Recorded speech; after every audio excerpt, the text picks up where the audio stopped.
just a very short story about this press con.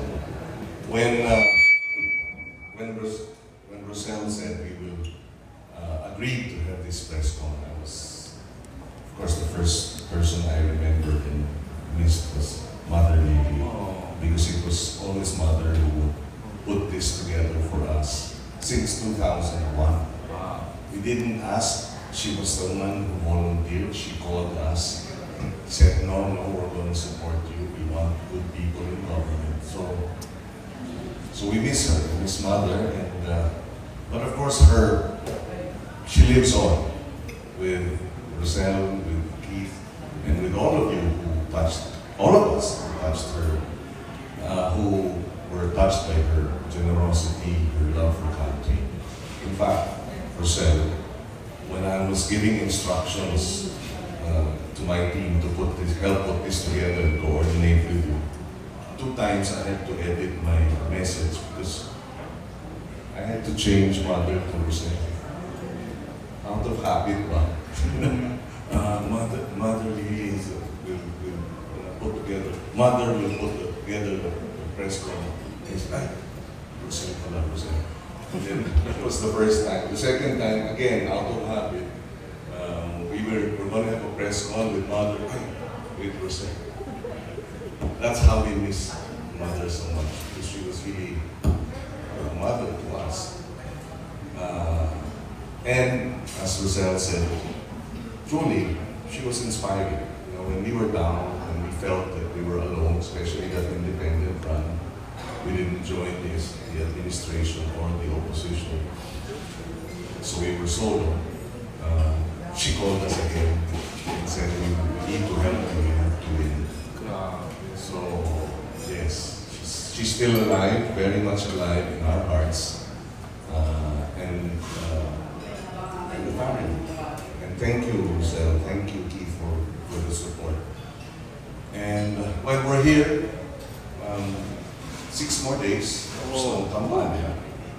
It's the home stretch. We're still struggling to solidify a hold in the top 12. Several polls have placed us statistically tied from number 9 to 12 with about 8 other candidates. So it's really a tight race, an extremely tight race. Because only 12 will make it, maybe the difference between 12 and 13 can be less than 100,000 votes. So every vote counts. Every vote matters. And that's why this press con today, hopefully we will be able to bring our message, which, by the way, has been hijacked left and right by trolls. We have been bashed, we have been trolled.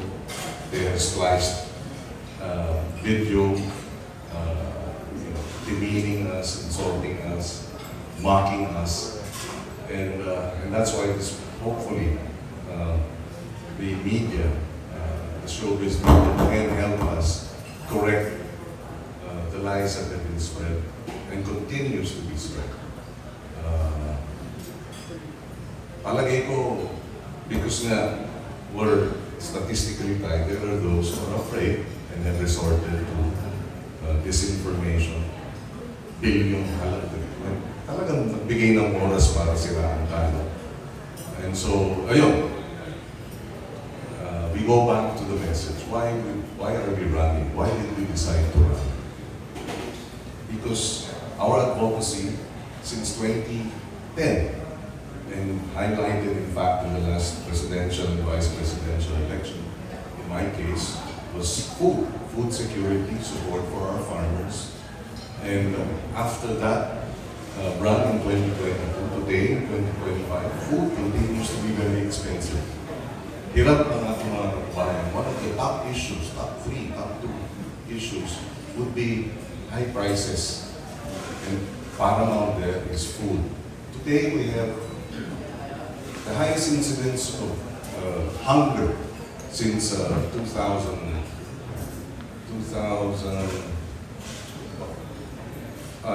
2022, when we were all locked down and so many lost their jobs, so many were not earning anything. So hunger incidence was very high then. We're pretty much back to the incidence of hunger. About 37% of our voters, of our citizens experience hunger.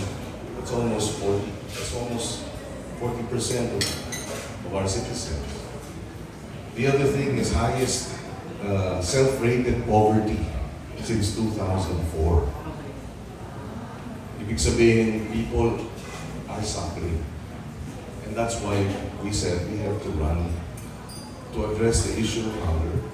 We were able to address rice prices when we were asked before. If you will recall, marami sa inyo will agree, there was a time, just recently, about less than 10 years ago, that 1,000 pesos, yung 1,000 piso at yung 500 piso, maraming nabibili sa palengke. Hindi ba? Hindi na ngayon. At bakit? Noong 2015, base sa NEDA statistics, pinakamababang inflation ang naabot ng bansa in 20 years. Nationwide inflation was the lowest in 20 years. In 2015, September, and at that time, I was Food Security Secretary, precisely tasked by President Aquino then to address high food prices, which we achieved in a period from 2014 to 2015. Bumagsak ang presyo ng bigas ng hanggang 3 piso kada kilo at bumagsak ang inflation rate na pinakamababa sa 20 taon. So I know how to address the problems of rice supply, of inflation, because if you address the prices of rice, you address inflation pretty much. Pag mataas ang presyo ng bigas, sumusunod na lahat. Pag bumaba ang presyo ng bigas, sumusunod din lahat pababa. And we've done that. Mission accomplished ng mga panahon ngayon. And we can do it again. Yun siguro, nakakalungkot na habang tayo ay focus sa solusyon, merong mga focus sa disinformation. Habang tayo ay focus on yung katotohanan, merong focus sa kasinungalingan. Hindi sila nakakadagdag. Sana pigilan nila. But of course, we cannot reach as many people without the media, without your help. We cannot correct this disinformation thrown upon us, or pushback thrown at us, or have a strong pushback without your help. We hope that we are able to solidify our hold in the top 12 by the truth. Let them have all the lies thrown at us, but we will answer with the truth. Of course.